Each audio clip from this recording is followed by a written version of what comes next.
Bom dia, turma, oitavo ano A. Como prometi a aula passada, a gente vai agora com essa videoaula de correção corrigir, no caso, as questões que eu enviei para vocês na semana passada, onde eu pude selecionar algumas questões, na verdade, algumas questões de alguns conteúdos que a gente conseguiu ver durante essas aulas remotas e até antes mesmo, quando a gente ainda teve algumas poucas presenciais, como uma forma de revisão para quem não estava acompanhando até então, que é a maioria, como também uma forma de preparar vocês para que vocês possam passar pela avaliação diagnóstica sem sentir dificuldades, tá certo? Então, eu vou estar olhando para a tela do computador, tá? Que as questões estão lá, e vou estar olhando para cá, para a tela do celular onde eu estou gravando essa videoaula, ok? Então, vamos lá. Tem muitos ainda que não me enviaram essa atividade e há necessidade de enviar tanto para a questão de presença, como também para a questão de pontuação, para que vocês possam vir a gerar notas, certo? Então, primeira questão. Os animais, entre eles os seres humanos, são organismos que dependem de outros seres vivos para se alimentar. Eles são, ou seja, na natureza, os seres vivos que dependem de outros seres vivos para se alimentar, eles não conseguem, são chamados no caso de seres que não conseguem produzir seus próprios alimentos. E quando os seres vivos não conseguem produzir seus próprios alimentos, eles são chamados de seres heterotróficos. Nós, por exemplo, começou esses carros de som, propaganda política. Então, nós, por exemplo, somos seres heterotróficos ou heterótrofos. Por quê? Não produzimos nossos próprios alimentos. Nós, humanos, e os demais animais. Somos animais também, só que irracionais. Então, a gente vai lá e marca na opção B. E os autótrofos? Os autótrofos são os seres que produzem seus próprios alimentos. Quem são, professora, que eu não lembro agora? A gente já viu isso, mas recapitulando. Plantas, algas e algumas poucas bactérias são os únicos seres vivos na natureza que conseguem produzir seus próprios alimentos e, portanto, são autótrofos, ok? E nós, seres humanos, que somos animais, e os demais animais, somos seres heterótrofos, não conseguimos produzir nossos próprios alimentos. Então, nessa questão daí, a gente marca a letra B de bola, que são heterótrofos. Quem marcou, ótimo, beleza. Quem não marcou, agora está entendendo o porquê do ter errado, certo? Segunda questão. Uma alimentação adequada é aquela que inclui todos os nutrientes necessários para o funcionamento do nosso corpo. Entre os nutrientes que fornecem energia, podemos citar. A gente viu ainda nas aulas presenciais, ainda deu tempo nas aulas presenciais de ver que os alimentos, eles são divididos em 3 grupos. O grupo dos alimentos energéticos, o grupo dos alimentos construtores e o grupo dos alimentos reguladores. O que nos fornece energia são os chamados alimentos energéticos, o próprio nome já está dizendo, certo? E quem são esses alimentos que nos fornecem energia e que, portanto, faz parte do grupo dos alimentos energéticos? Carboidratos e lipídios. Primeiramente, nós usamos o carboidrato, ok? Então, vocês vão lá, não tem lipídios, só tem carboidrato, então marca lá carboidrato, ok?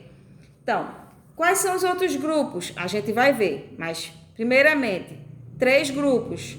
Grupo dos energéticos, grupo dos alimentos construtores e grupo dos alimentos reguladores. Os energéticos, o próprio nome já está dizendo, fornecem energia. Quem são os principais? Carboidratos, ou também chamados de açúcares, e lipídios, também chamados de gorduras. Mas principalmente a gente utiliza os carboidratos. Então, a gente vai lá nessa opçãozinha aí, marca a letra D de carboidratos. Terceira questão, tá ligado, por isso que eu não vou explicar as outras agora, a gente vai dar continuidade. Diz aí, servem para o crescimento, construção de músculos, pele, sangue, coração, cabelos, unhas, pulmões e várias outras partes do corpo. Reparo de tecidos, substituindo células mortas. São os alimentos o quê? A gente já viu que um grupo é um grupo dos alimentos energéticos que transmitem energia, certo? Carboidratos ou açúcares e lipídios ou gorduras. Os que nos fornecem condições de crescer, substituir células mortas, músculos, pele, sangue, coração, unha, cabelos e tudo mais que está aí, são o grupo dos alimentos construtores, ó. Crescimento, construir, construtores. Então, os alimentos que dão-nos condições de construir, desenvolver, substituir, são os chamados alimentos construtores. Ô professora, e quem são esses alimentos? As proteínas. As proteínas são os alimentos que dão condições de transmitir o crescimento, reparar tecidos perdidos ou células mortas de cabelo, de unha, quando a gente leva um corte, aí vem a cicatrização. Então, as proteínas que fazem parte do grupo dos alimentos construtores é quem nos dá condições para isso, certo? E onde é que a gente encontra? Carne, leite, ovos e derivados do leite, no caso também, ou seja, iogurte, peixe, frango, geleia de mocotó, que a gente já viu em sala de aula, mas eu estou só recapitulando, certo? Os açucarizantes a gente já viu onde se encontra, né? A gente já sabe onde encontra, né? Nos alimentos que contém carboidrato, é só olhar naquela informação nutricional que a maioria dos alimentos contém carboidratos e contém lipídios ou gorduras, ok? Então, marca aí na terceira questão a opção onde diz construtores. Eu espero que quem fez tenha acertado. E quem não fez, agora já sabe qual é a resposta. E quem fez e errou já sabe o porquê de ter errado, certo? Quarta questão. Analise os alimentos que estão aí, ó, impressos, certo? Presentes na ilustração abaixo. Eles atuam no organismo ajudando a controlar, equilibrar as atividades vitais do nosso corpo. Pertencem a qual grupo alimentar? Veja, frutas, verduras, legumes são alimentos que permitem regular as atividades do nosso corpo, equilibrar as atividades do nosso corpo e fazem parte do último grupo dos três que eu falei, ó. Primeiro falei dos grupos dos energéticos, depois dos construtores e agora falta os reguladores. Quando fala em regular, equilibrar o nosso organismo, automaticamente o nome já está dizendo alimentos reguladores. Quem são? Frutas, legumes, verduras. Por isso que quanto mais rico um prato é, mais ele é colorido. Como assim colorido? Com frutas, com verduras, com legumes, com, no caso, carne, com feijão, ou seja, quanto mais variedade ele tiver, mais rico ele vai estar de nutrientes nos três grupos alimentares. Então, a resposta dessa quarta questão é grupo dos alimentos reguladores, ou bota só reguladores, ok? E assim a gente fechou os três grupos alimentares: energéticos, construtores e reguladores.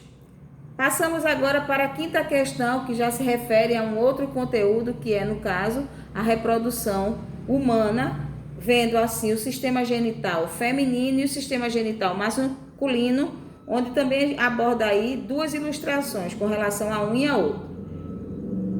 Aí faz aí perguntas com relação aos sistemas genitais, masculino e feminino.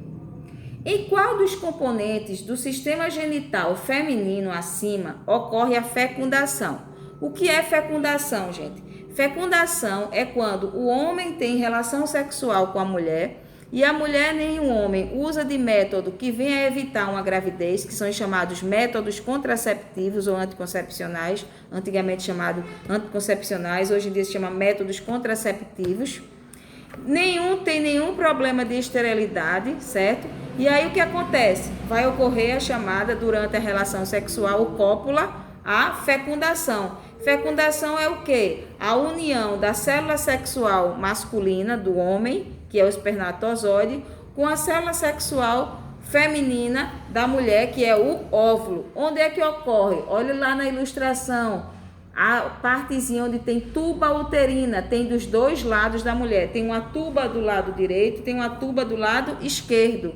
Então, a fecundação ela pode ocorrer ou na tuba uterina do lado direito ou na tuba uterina do lado esquerdo.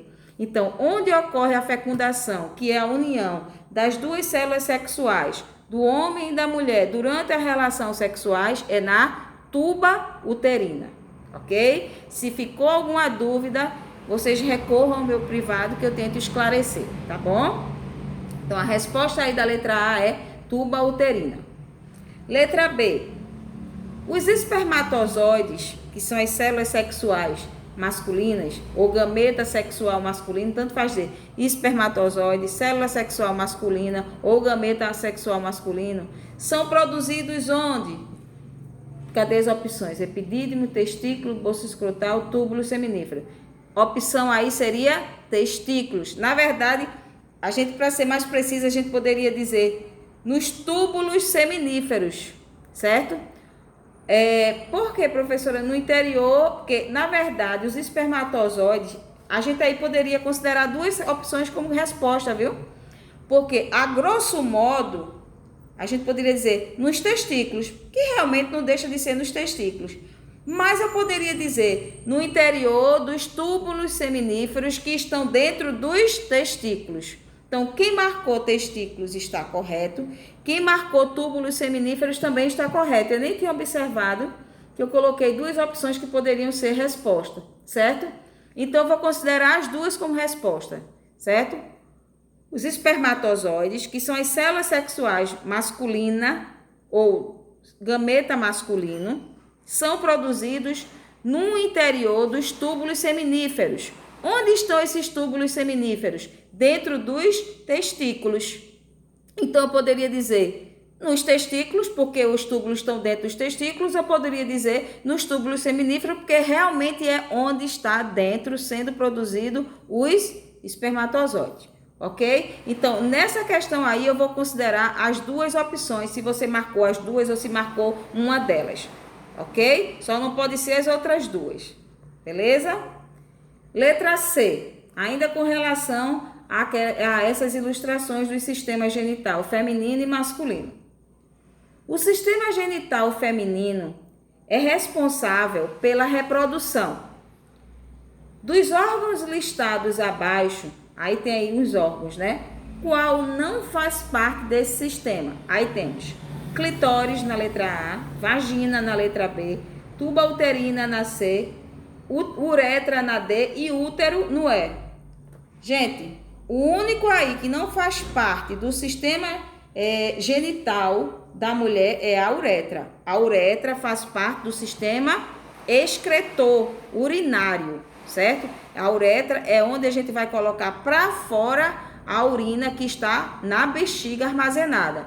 Então, uretra é a opção que não faz parte do sistema genital feminino, ok? Aí marca a letra D de dado.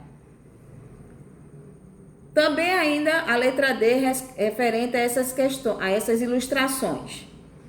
Nome do canal que expele tanto a urina como o esperma ou sêmen no homem. Vejam só, a mulher, ela tem dois canais. Tem a vagina, que é para expulsão do feto no momento do parto, e também para a relação sexual ou cópula, ou seja, penetração do pênis. Como supor aqui que aqui seja a vagina, certo? Eu vou botar assim, aqui seja a vagina ou a penetração do pênis durante a relação sexual. Então, a mulher tem dois canais. Tem a uretra e tem a vagina, certo? Cada um fazendo parte de um sistema. Um faz parte do sistema excretor ou urinário, o outro faz parte do sistema genital ou de reprodução, certo? Já no homem, não. Ele só tem um único canal, que é a uretra, que está onde? No pênis. Então, a uretra, que é o único canal no homem, vai passar tanto a urina que foi resultado do sistema excretor urinário, como vai passar também o sêmen ou esperma, que é resultado da ejaculação durante a cópula ou relação sexual. Então, qual seria a resposta aí da letra D? A letra D tem como resposta a uretra, canal único no homem que serve tanto para expulsar urina como para expulsar o sêmen ou esperma, ok? Qualquer dúvida podem recorrer ao meu privado, beleza? Sexta questão, agora a gente já vai para outro conteúdo. Vamos lá agora para a questão 6, onde a gente já fala aí ou aborda um outro conteúdo que é o sistema digestório. Diz aí, a importância da digestão para o nosso corpo é crescimento do organismo, não deixa de ajudar, mas não seria essa a resposta não. B, ativar as glândulas anéticas, também não. Transformar os alimentos em nutrientes e absorvê-los, bom, isso aí tá correta, mas vamos ver se tem outra. D, transformar os nutrientes em alimentos para o corpo, não, aí estaria o inverso, a gente transforma os alimentos, que são macromoléculas, em nutrientes, que são micromoléculas, certo? Então tá invertida aí na letra D. E armazenar água no corpo, não tem nada a ver isso aí. Então, realmente, a opção de resposta nessa sexta questão seria a letra C de casa. Então, a importância da digestão dos alimentos para nós é o quê? Transformar os alimentos que a gente ingere e consome, que são grandes partículas, moléculas, em partículas, moléculas menores, que são os nutrientes, para serem absorvidos, lançados na corrente sanguínea e daí chegar às células do nosso corpo. Então, seria a letra C de casa. Sétima questão. Os componentes abaixo fazem parte do sistema digestório, também com relação ao sistema digestório, tá? Com exceção, então a gente vai olhar cada uma das opções abaixo e ver qual delas vai não está, na verdade, inclusa dentro do sistema digestório. Faringe é comum tanto ao digestório quanto ao respiratório. Boca também está fazendo parte. Esôfago também está. Traqueia, não. Traqueia é um canal que faz parte do sistema respiratório, que a gente ainda vai ver, se Deus quiser. Estômago faz parte também do digestório. Então, vocês marcariam aí a opção traqueia. Certo? Traqueia é a opção no qual não corresponde ao sistema digestório, e sim ao sistema respiratório, ok? Oitava questão. Tem aí a ilustraçãozinha aí mostrando o sistema circulatório, certo? Já aí tá mostrando o coração, os vasos sanguíneos, com as artérias e as veias, não é isso? Na parte do troncozinho. Aí diz a oitava questão. Quais são os componentes que formam o sistema circulatório humano? A gente viu recentemente esse tipo de conteúdo. Os componentes que formam o sistema circulatório humano são qual? Coração, que está aí na ilustração, os vasos sanguíneos, que também estão aí na ilustração, e o sangue. Então, esses são os 3 componentes básicos que formam o sistema circulatório humano, ok? Se vocês consultaram lá no livro, vocês acharam. Se vocês escutaram no meu link das aulas do YouTube anterior, também tem essas explicações, certo? Mas como a gente tem que fazer essa revisão, eu estou focando esses componentes que são importantes vocês saberem, ok? Então, recapitulando, resposta da questão 8, coração, vasos sanguíneos e o sangue. Nona questão. O sangue, quando passa pela centrifugação, é separado em 2 partes. Como são chamadas essas partes? Veja, eu expliquei isso também em aulas passadas no meu canal lá do YouTube. Quando a gente faz um exame sanguíneo, a gente vai a um laboratório, aí a técnica ou um biomédico coleta o sangue, coloca nos tubinhos e depois vai para a análise. Durante a análise, esse sangue vai ser colocado em uns tubozinhos de ensaio, e esses tubos de ensaio em seguida vão ser colocados em um equipamento de laboratório chamado centrífuga. E em seguida, essa centrífuga ela vai começar a entrar em rotação, em movimento rotativo, muito veloz. Depois de um tempo, para. Quando para essa centrifugação, o que é que vai acontecer com o sangue? O sangue ele vai estar dividido ou separado em duas partes. Acima vai ficar o chamado plasma, que é a parte transparente do sangue e onde estão os nutrientes que a gente ingere, água, sais minerais, vitaminas, proteínas, hormônio, gases, certo? E embaixo vai estar a parte chamada de elementos figurados ou parte sólida do sangue, de cor vermelha devido às hemácias, certo? Ali vão ficar as células do sangue, como também as plaquetas, que não são células, são fragmentos de células. Então, qual é a pergunta de tudo isso que eu estou dizendo aí? Eu estou só explicando como é o processo para vocês poderem visualizar, que também tem lá no livro de vocês, viu? Além de já ter sido explicado. Diz aí, o sangue, quando passa pela centrifugação, que eu acabei de explicar, é separado em duas partes. Como são chamadas essas partes? Eu já dei a resposta, não é isso? Quais são as duas partes? Plasma, que é a parte de cima, certo? Transparente, onde ficam os nutrientes. E embaixo a parte sólida, que são as células do sangue, certo? Então, plasma e a parte sólida ou de elementos figurados. Tanto fazer plasma, a parte de cima e a de baixo, parte sólida ou elementos figurados, que é onde estão justamente as células do sangue embaixo, de coloração vermelha devido às hemácias, ok? Então, resposta daí seria plasma e elementos figurados, ok? Mais uma vez, volto a dizer, qualquer dúvida recorra ao meu privado. 10ª e última questão. Em qual